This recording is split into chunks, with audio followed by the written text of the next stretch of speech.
Esta es la primera vez en 80 años en que tenemos una posibilidad de que haya una falta absoluta del presidente. Ahora, importan las palabras. Voy a lo jurídico y no sé si nuestros compañeros pudieran ponernos una laminita para que pueda ver la gente cuáles son las reglas que había y las nuevas que hay. El viejo sistema, que estuvo prácticamente un siglo, desde 1917 a 2014, es que no hay sustitución del presidente. O sea, si el presidente falta de manera absoluta, hay que convocar al Congreso y las dos cámaras se juntan en una sola asamblea y votan por quién sustituye al presidente. Y puede haber dos tipos de sustitución. Si estuviéramos en los primeros 2 años del sexenio, se nombra un presidente interino que va a convocar a una elección y hay una nueva elección constitucional para terminar el sexenio. No se recorren los años. Y si estamos, que es el caso ahorita, estamos en los últimos 4 años, entonces el Congreso nombra a un sustituto que va a concluir el periodo. Pero use primero el viejo sistema para que nos demos cuenta, especialmente las compañeras y compañeros que nos oyen, el tamaño del problema que estamos discutiendo. O sea, esto es la falta absoluta del presidente. No tenemos al presidente que elegimos los mexicanos y tenemos que poner a otra persona. ¿Sí? Ahora, no siempre ocurre esto, entonces tenemos un sistema nuevo en 2014, que es la siguiente laminita, y paso muy rápido sobre eso. El sistema sigue siendo el mismo. El Congreso, si hay falta absoluta, va a tener que elegir o un interino o un sustituto, pero le agregaron una regla de provisionalidad. De inmediato, si hay falta absoluta, la persona que esté al frente de la Secretaría de Gobernación entra al quite y provisionalmente asume la titularidad del Poder Ejecutivo. Ojo, esta persona no puede cambiar al gabinete. Si quisiera cambiar a alguien en el gabinete durante los 60 días que la Constitución le encarga a la Secretaría de Gobernación la chamba, tiene que pedirle la autorización al Congreso, porque de lo que se trata es de preservar la voluntad democrática de la elección anterior. Ahora, hay un pequeño último detalle, en caso de que la falta sea por revocación de mandato, entonces en ese caso, quien sustituye va a ser quien esté al frente del Senado, en la presidencia de la mesa directiva. Pero eso es una regla menor. Lo que importa aquí es que en este momento que estamos viviendo no hay falta absoluta.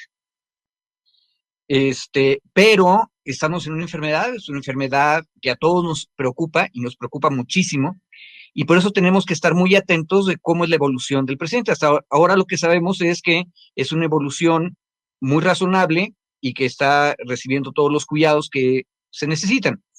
Dentro de unos días podremos saber la intensidad. Recordemos que ha habido jefes de gobierno y de Estado que ya se han infectado, y han tenido distintos tipos de encuentro con la enfermedad. Algunos han estado graves, intubados incluso, el caso del primer ministro británico. Pero, ya con eso dejaríamos de ver la lámina esta. Yo solamente diría, en este momento el presidente no está incapacitado, es decir, no tenemos falta absoluta. Y sin embargo, responsablemente, como está en el proceso que puede contagiar a otros, tomó la decisión de no ir a las mañaneras. Por eso el chiste, el jefe del Instituto COVID sí puede detener las mañaneras. Y no detiene las mañaneras porque la mañanera es un mecanismo de comunicación institucional entre el gobierno democráticamente electo y su pueblo. Entonces, ¿quién sustituye? Sustituye en la mañanera la Secretaría de Gobernación. Ojo, no estamos activando el artículo que acabamos de ver, O sea, tampoco nos pongamos histéricos. pero me parece muy razonable que Presidencia de la República utilice el camino que dice la Constitución. Entonces, yo creo, aparte, Olga Sánchez Cordero es la perfecta secretaria de Gobernación en este sentido, porque ha sido cabeza de gabinete y al mismo tiempo ha mostrado una increíble lealtad de la República. En ese sentido, creo que las cosas van muy bien. Pero, ojo, no hay falta absoluta, porque eso es lo que algunos belausaranes desearían empezar a aplaudir, y no estamos en esa situación, y lo que todos esperamos es que no estemos en esa situación. Mi querida Yasmín, tengo que preguntarte, la duda acá, la duda legítima que tenemos muchos es qué tanto hay que preocuparse. Si bien hoy el presidente Andrés Manuel López Obrador, y ya lo veíamos, salió caminando fuerte como si nada, si es que un poco más cansado y tomándose pausas al caminar para hablar, la realidad es que preocupa, ¿no? Es una enfermedad, es un virus que contagia mucho, es un virus que afecta la respiración, es un virus que ha matado a muchas personas y que el presidente está dentro de este grupo vulnerable, además de pertenecer a la edad más afectada por el virus COVID-19. Pareciera que el escenario es muy adverso, entonces, ¿qué tanta razón o qué tanta no razón está detrás de la genuinidad o de la duda legítima de preocuparse por qué va a pasar si alguna vez falla el presidente o qué estamos viendo en estos cuestionamientos, Miguel Yasmín? Pues bueno, digo, evidentemente hay que preocuparse, pues porque es la salud de un ser humano y hoy mismo, ahorita que se volvía a ver el mensaje que lanzó el presidente hace unas horas, eh, pues sigue poniendo el dedo, ¿no? En el renglón de hay que seguir en el camino del humanismo. Y en ese sentido, pues sí hay que preocuparse, es la vida humana de, aparte, un gran líder en nuestro país. Pero en lo que tiene que ver en un marco jurídico, pues no hay mucho de qué preocuparse y yo creo que lo ha demostrado estos últimos días nuestro país, que como bien decía Federico Anaya, quien nos dio un contexto muy claro de cuál es el camino constitucional y cómo fue que llegamos a él. Si bien no tenemos la falta absoluta del presidente, el gobierno federal ha optado por la opción constitucional y ha decidido que la titular de la Secretaría de Gobernación es quien quede al frente. No sin esto pensar que el presidente no está al tanto, hoy también lo decía en su mensaje, está al tanto de lo que ocurre en nuestro país, ¿no? En ese sentido es que yo creo que pues no hay mucho de qué preocuparse. En estos 5 días aproximadamente de que da la noticia el presidente de que da positivo a COVID, pues han seguido las mañaneras, ha seguido su curso normal de la vida pública de este país sin mucho más problema. Creo que en realidad la preocupación es para los otros, una vez más, para la oposición, y pues esto ha sido más un debate en redes que ha dejado mucho que desear, ¿no? Mi querida Yasmín, te pregunto, ¿a qué respondería, por ejemplo, el que hoy en la mañanera una de las reporteras realizara una pregunta hipotética que de hecho se responde viendo la Constitución, porque es algo que se responde simplemente hojeándole la Constitución y viendo cuál es el procedimiento?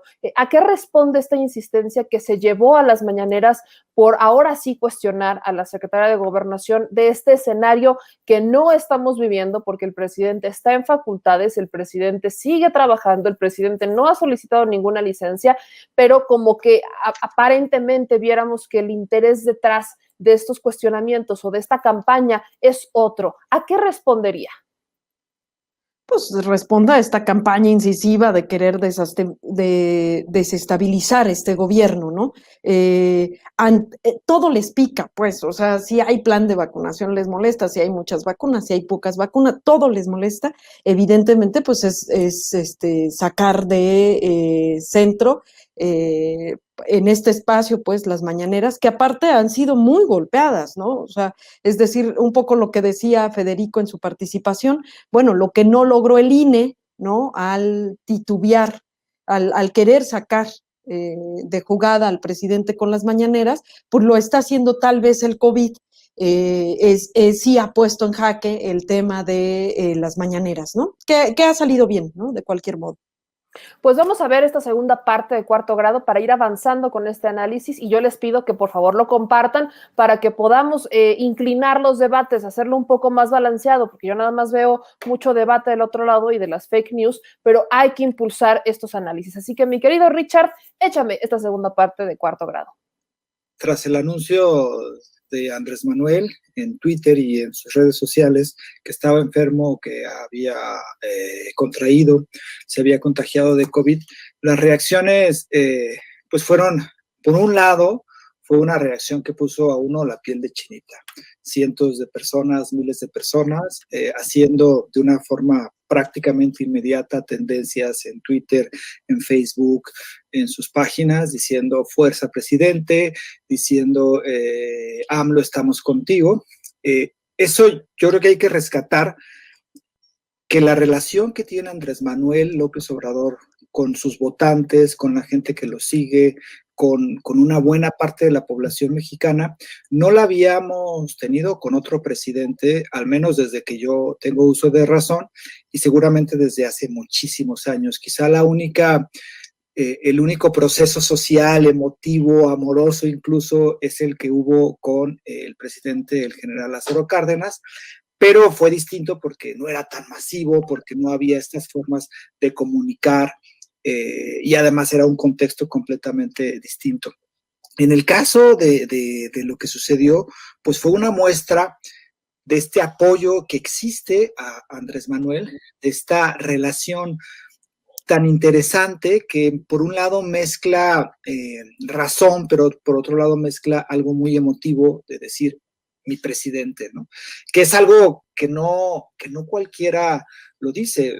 Yo creo que desde hacía mucho tiempo pues no teníamos a alguien en el poder, un político que dijéramos me representa realmente. Y eso fue muy emotivo y prácticamente fue la mayoría de lo que hubo de reacciones. Pero por otro lado hubo una conversación que fue, por un lado, activada desde redes sociales con bots, pues, personas que realmente odian y detestan a Andrés Manuel, y es la reacción que me parece que es la reacción de la oposición, porque hubo una reacción de la oposición políticamente correcta, que fue la de los presidentes de partido, incluso la del propio Felipe Calderón, deseamos que Andrés Manuel se recupere pronto, punto. Pero en realidad eso era mucha hipocresía, porque ellos lo odian realmente y lo detestan y están muy enojados. Y entonces esa reacción que fue la políticamente correcta de esta oposición, pues en realidad lo que demostró la reacción de la oposición fue esta otra, en donde hubo odio hacia AMLO, en donde por un lado se le dijo que no le creíamos y después también se hizo tendencia, y tweets y mensajes que fueron realmente lamentables, el de Fernando Belauzarán, el de muchos otros de estos actores que uno dice, bueno, pues es que en qué situación estamos para desear tanto mal. Entonces, yo lo que vi en la reacción, que fue muy interesante, porque nos da como un termómetro político de lo que está sucediendo, que es una amplia, un grupo muy amplio de personas apoyando a 2 años, que esto es muy importante, a 2 años de gestión, cuando supuestamente hay desgaste, después de venir de una crisis, o estamos todavía en una crisis de pandemia, y la gente diciendo, señor presidente, yo quiero que usted no le pase mal en el COVID. Y por otro lado, esta oposición que completamente desfigurada, que lo único que le apostó en esto, pues es al odio y a decir, Andrés Manuel, todo es un caos, y que porque no usó cubrebocas, que fue irresponsable, que entonces, y además criminalizándolo, incluso llegaron a criminalizar. Era como lo que un periodista, Charles Bowden, dijo sobre los asesinatos en Ciudad Juárez, ¿no? Si te mataban, pues automáticamente eras culpable de algo. ¿Por qué? Porque estás muerto, porque te mataron y te asesinaron. Y es así, ¿no? Te contagiaste, entonces eres culpable de haberte contagiado por no usar cubrebocas. Y es esa reacción que me parece que evidencia y los mostró de cuerpo entero a esta oposición desesperada, que realmente odia al proceso social que estamos viviendo, por la pérdida de sus privilegios y de ese poder. Mi querida Yasmín, indudablemente tengo que preguntarte esto. ¿Qué tan lejos estaremos de una ciudadanía que se contagie de este humanismo con el que el presidente Andrés Manuel López Obrador habla todos los días, de este optimismo? Veo mucha ira, veo mucha depresión, veo mucha furia por todos lados, y esta es una guerra que indudablemente se ha ido acrecentando. ¿Crees que eventualmente veamos que el pico vaya hacia abajo? Claro, por supuesto. O sea, lo hemos platicado en algunos otros espacios con ustedes. Es evidente, pues, o sea, es el reflejo de años, décadas de neoliberalismo que nos mostró un espacio individual donde no se habla de humanismo, no se habla de amor al prójimo, no son discursos que se ocupan, ¿no? Si tú recuerdas, la República Amorosa fue tan criticada. Pero sin embargo, hace unos días, o sea, referente a este tema, hace unos días la vocería de la Presidencia de la República saca un análisis muy puntual al respecto de la tendencia en redes sociales y recaba todos estos que acaba de decir Gómez Naredo, recaba como todos estos en redes sociales toda la tendencia positiva y toda la negativa, precisamente la negativa con muchísimo odio, muchísimo racismo, eh, clasismo, por supuesto, plagados de todos ellos, y aún así siguen siendo más los positivos. Se hizo un análisis serio desde la vocería de la Presidencia de la República y reportó un 79% son positivos, eran mensajes positivos hacia el presidente, y una tendencia negativa cargada de todo esto que ya hemos mencionado de un 65%. Es un análisis serio desde la vocería de la Presidencia de la República que yo creo que hay que tomar en cuenta, porque si nos siguen haciendo creer que son más los que apuestan por el odio, nos van a ganar, nos van a ganar. Y sabemos que el discurso lo podemos decir todas y todos, y prueba de ello pues es este programa, yo siempre lo he insistido, ¿no? Mi querida Jazz, ¿qué tanto pesan los discursos? ¿Qué tanto pesa este odio con respecto a una población que está buscando un cambio? Porque al menos si en algo coincidimos es que estamos buscando un cambio todos. Algunos buscan un cambio para sus propios beneficios y otros estamos buscando un cambio que de verdad no hemos visto en muchos, muchos años. Pero, ¿qué tanto pesa? ¿Qué pesa más? ¿Somos más los buenos o somos más los que queremos algo mejor, o somos menos, o todavía existe un cierto grupo de población que no podemos definir de qué lado está, si está del lado que quiere algo bueno, porque no accede a la información? ¿Qué tanto tú ves esta inclinación que no solamente está en las redes sociales, también está afuera? Y lo planteo porque, bueno, yo no me compro los mensajes de un Felipe Calderón, y fue uno de los que le mandó al presidente que se recuperara pronto. Yo no me la compro tan sencillo, ni de él, ni de un Javier Lozano, por ejemplo, que son personajes que si algo han hecho en toda su carrera política es cuestionar al presidente, es criticarlo, es enfurecerse en contra de él. Hoy particularmente Javier Lozano volvía a cuestionar la salud del presidente, pero por atrás están: saludos, presidente, ojalá se recupere. ¿Qué tanto estamos hablando de forma concreta y honesta? Claro, suena a un doble mensaje, ¿no? Un tanto, bien lo decía Gómez Naredo, lo políticamente correcto, ¿no? Bueno, yo ahí pondría un tema sobre la mesa, y es el asunto cuantitativo. Pues es decir, cuántos somos, más, menos. No me iría por ese mensaje, me iría por lo cualitativo, ¿no? O sea, ¿qué mensaje es el que queremos dar? Estamos en escenarios totalmente distintos, por eso no hay narrativa que nos gane, porque no hay argumentos de la oposición. Ellos muestran una cara totalmente distinta, que nosotros no estamos en ese escenario, ven otras cosas que nosotros no vemos.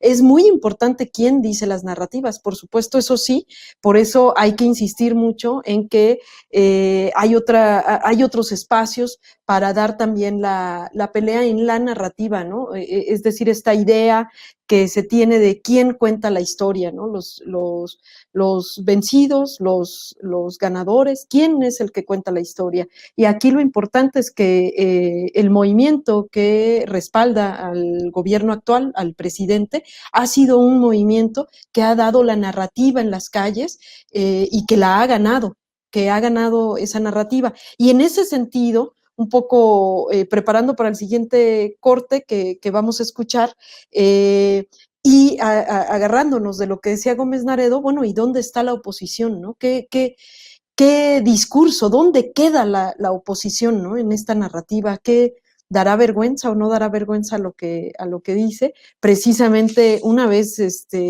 que sale el mensaje del presidente diciendo que tiene COVID, que da positivo a COVID-19, sale Ricardo Anaya y dice, bueno, ya ahora sí voy a salir a visitar pueblo por pueblo, ¿no? Ya, ahora sí ya me decidí, ¿no? Ante estas respuestas, ¿no? Pues. Y pues vamos justo con esta tercera parte, creo que va a ir abonando a esto, veo en el debate, ¿no? En donde dice una María Tenochtitlan, exacto, el doble mensaje están siempre presentes. Reconstruir el tejido social, nos dice Arely Cuesta, ese que destruyó el neoliberalismo, es trabajo de todas y de todos, estamos en camino de la recuperación de nuestra identidad. Héctor Sánchez dice, tenemos presidente para mucho rato, aunque le duela a muchos, principalmente a los chayoteros corruptos. No falta, por ejemplo, el que acá dice, y eso ya lo plantearemos más adelante, porque es justamente tras este mensaje de Andrés Manuel López Obrador, regresamos al primero, y es que ya empezaron a decir que esto fue planeado para levantar el rating de las mañaneras. Yo lo repito, no estamos en un concurso de ver quién tiene más audiencia, al menos las mañaneras no son para eso, pero vamos con esa tercera parte de Cuarto Grado. Olga Sánchez Cordero, que es un carácter humano en las antípodas de Andrés Manuel, o sea, no podríamos pensar a alguien menos ruralista, caminadora que la notaria, hija, nieta y bisnieta de notarios. Pero ella sale al frente y sigue trabajando igual que lo que está haciendo el presidente, que es caminero y que sube y baja por la República. Pongo un ejemplo, no de lo que debería hacer la oposición, sino de lo que está haciendo, a veces, no siempre, Morena. El único estado en el que no sabemos quién encabeza a Morena para las gubernaturas es San Luis Potosí, lo cual es un horror. Pero, paradójicamente, es un estado donde por lo menos un elemento de agenda sí está claro, que es la defensa en la zona metropolitana de la capital potosina de la Sierra de San Miguelito como un área ecológica que debe preservarse para mantener no solamente sana la capital del estado, sino respetar los derechos agrarios de los pueblos que ahí viven y tienen tierras. Esta bandera es una bandera que tenía perfectamente clara la 4T. Estaba Víctor Toledo y empezaron a trabajar para hacer una declaratoria ecológica en la Semarnat. Salió Víctor Toledo y ahora sigue la Secretaría en la misma línea. El presidente ofreció que se hiciera eso y de todas maneras sigue adelante el asunto. Pueden cambiar las cabezas de la Secretaría, pero el proyecto sigue. Y los elementos más sanos del movimiento social que hay en San Luis inmediatamente han dicho, esto es la causa, eso es lo que tenemos que hacer. ¿Qué causas a nivel local está defendiendo Morena? Eso es una de las cosas que tenemos que preguntar, porque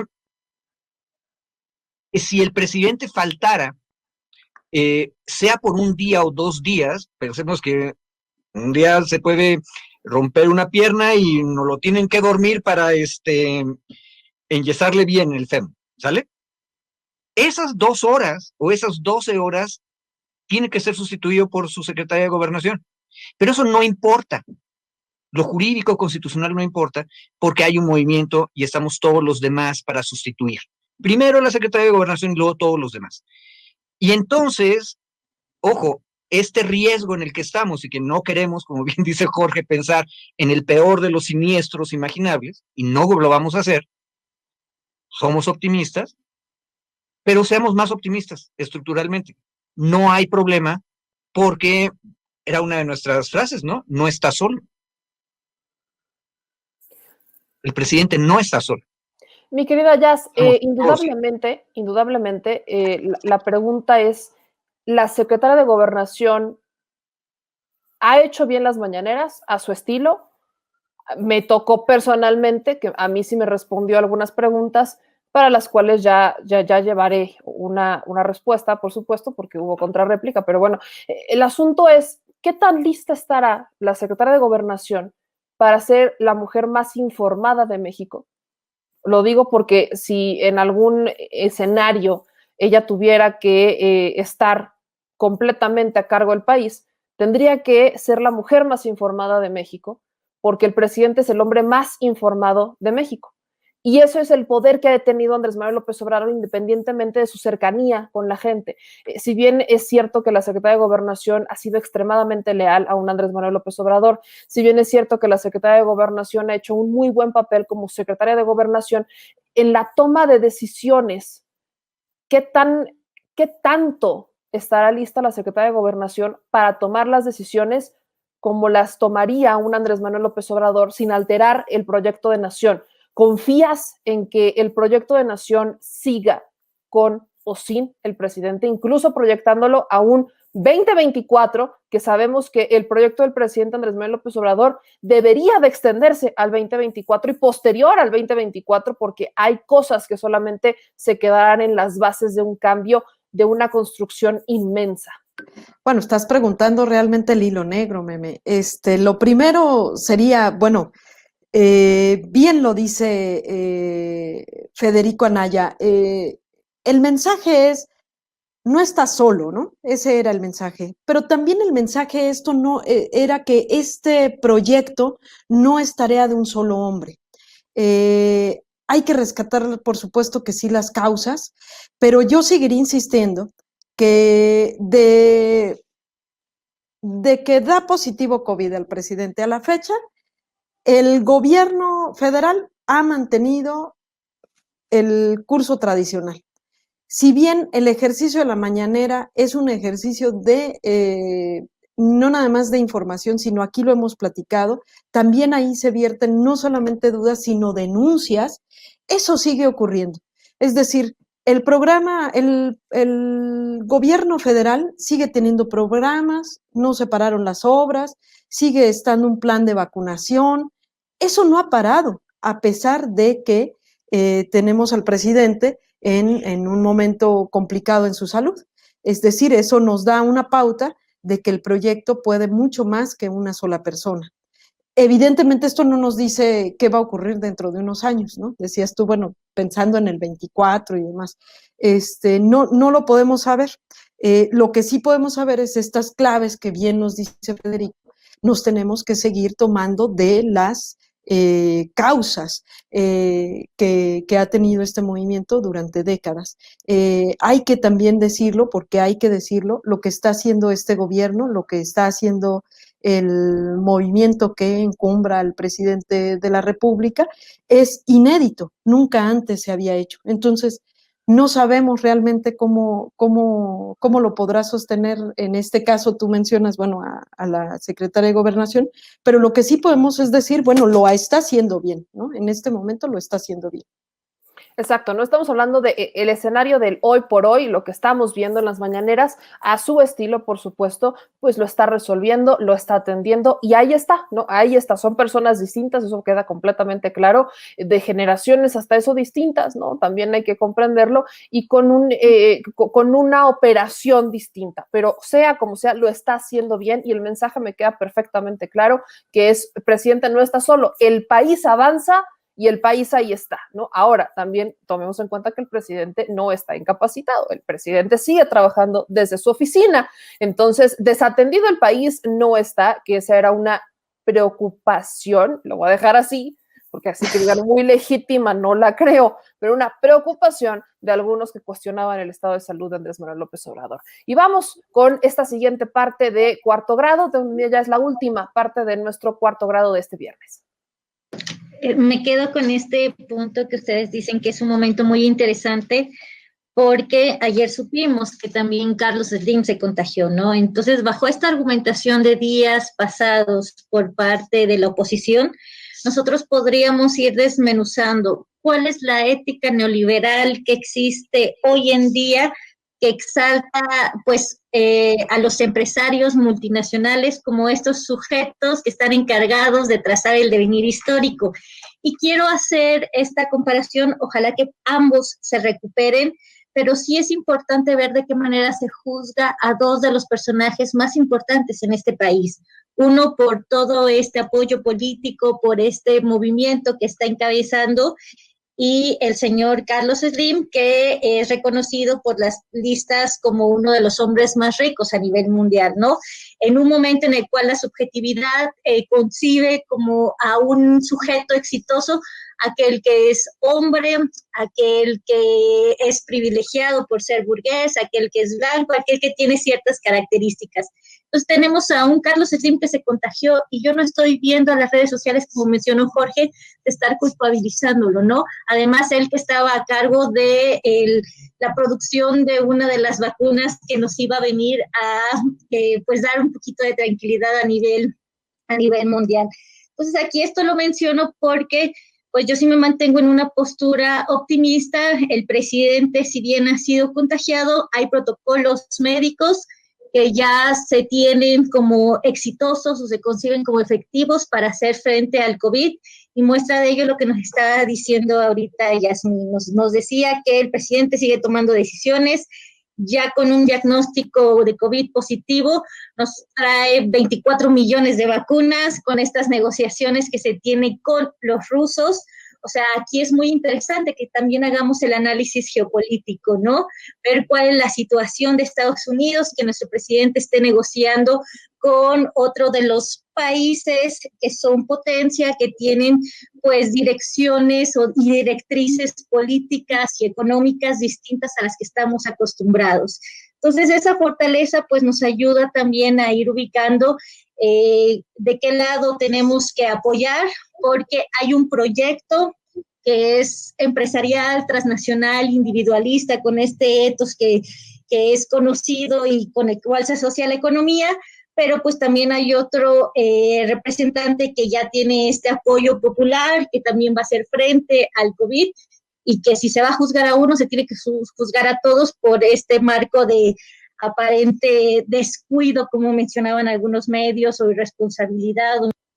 Ese punto creo que es muy importante, creo que da en el clavo de esto, ¿no? Hablamos de que no deberíamos estar haciendo comparaciones, pero la respuesta a estos dos lamentables contagios por parte uno del presidente Andrés Manuel López Obrador y otro el hombre más rico, uno de los hombres más ricos del mundo, que es Carlos Slim, generó, por supuesto, diferente respuesta. Uno es el presidente de México y otro es presidente de una fundación, es presidente de un grupo empresarial muy importante, y ninguno de los dos se ha caído con la ausencia física, presencial de estos dos personajes, que son los líderes de proyectos. Ninguno de los dos proyectos se ha caído. Como les decía al inicio, AstraZeneca, no esta vacuna, el presidente de la Fundación Carlos Slim para la Salud estuvo presente en una reunión con el doctor Hugo López-Gatell, afirmando que, bueno, tendremos las vacunas que vendrán desde la fábrica de India y se terminarán de envasar en México, garantizadas por la fundación que está financiando este proyecto. Y además, en parte de México, pues tenemos un presidente que desde su confinamiento en Palacio Nacional está adelantando, está negociando, está hablando directamente, cosas que bien podrían hacer otros, sí, pero que él está haciendo personalmente para tener una mayor certeza y una mayor garantía. Y esto creo, a mi parecer, y yo no sé, mi querida Jazz, cómo lo veas, pero creo que le deja la vara muy alta a muchos políticos, e incluso políticos de Morena, políticos que buscan predicar con la ideología del partido, y que les ha dejado muy alta la vara el presidente con esto de decir, sí, podré estar contagiado, pero bueno, el proyecto es incluso más que yo y hay que seguir trabajando. Creo que la vara se ha quedado muy alta y esto son momentos interesantes, bien menciona. Por supuesto. No solo eso, mira, la realidad es que, y Carolina, quien nos hacía mención, y aparte con una mirada muy singular, hacer esta comparación en estos dos hombres tan importantes para nuestro país, es decir, uno es el líder más importante que ha tenido nuestro país en décadas, que es el actual presidente de nuestro país, y el otro es el hombre más rico de este país, ¿no? O uno de los más ricos de este país. Y están siendo, curiosamente, bueno, pues se contagian en un momento particular, y definitivamente las expresiones sociales, sobre todo, son totalmente distintas, ¿no? Decía Carolina en su comentario, bueno, ¿cómo son juzgados, no? ¿Cómo son juzgados? Pongo un ejemplo como muy sencillo, ¿no? Se hicieron algunos comentarios muy, muy fuertes hacia el presidente, diciendo que tal vez, poniendo en tela de juicio, que pudiera haber sido un delito el que el presidente hubiera viajado en vuelos comerciales, porque hubiera contagiado a más personas, ¿no? en este vuelo. Y derivado a esto es que se hace esta comparación, porque precisamente no se mide con la misma vara, porque si se midiera con la misma vara, pues tú bien lo acabas de decir, definitivamente el presidente de la República no tiene comparación con ninguna persona, pues si por alguna razón él no estuviera, definitivamente no hay quien tome una decisión como la que él pudiese tomar. Es el líder más importante que ha tenido nuestro país en décadas. Pues así es, mi querida Yasmín, creo que es importante que sigamos debatiendo esto, que lo sigamos analizando, porque es lo que está sobre la mesa. Si bien es importante la salud del presidente Andrés Manuel López Obrador, también es importante ver estas reacciones, porque al menos hoy quedaron completamente desnudas, algunas con sus comentarios, y creo que lo seguirán haciendo conforme pasen los días y conforme vayamos viendo los resultados. A los argumentos solo se les debate con esto, con resultados, y hay argumentos que ni siquiera son. Mi querida Yasmín, ¿en dónde podemos ver más de este contenido? ¿Dónde podemos informarnos más de estos otros puntos de vista que no es tradicional que veamos en espacios? Pues sí, invitarles a que sigan las transmisiones también por las plataformas, los contenidos también, en las plataformas del Instituto Nacional de Formación Política, pues ahí los esperamos. En efecto, hay que abrir el debate, hay que elevar el debate y hay que escuchar otras voces. Así es, mi querida Yasmín Ugalde, te mando un abrazo y nos estamos viendo el próximo viernes. Buenas noches. Buenas noches, Meme, hasta luego. Hasta luego. Ahí lo tienen. Creo que es importante poner estas cuestiones sobre la mesa, sobre todo cuando estamos hablando de no solo la salud de personas, estamos hablando de personas que toman decisiones que cambian destinos, que cambian vidas.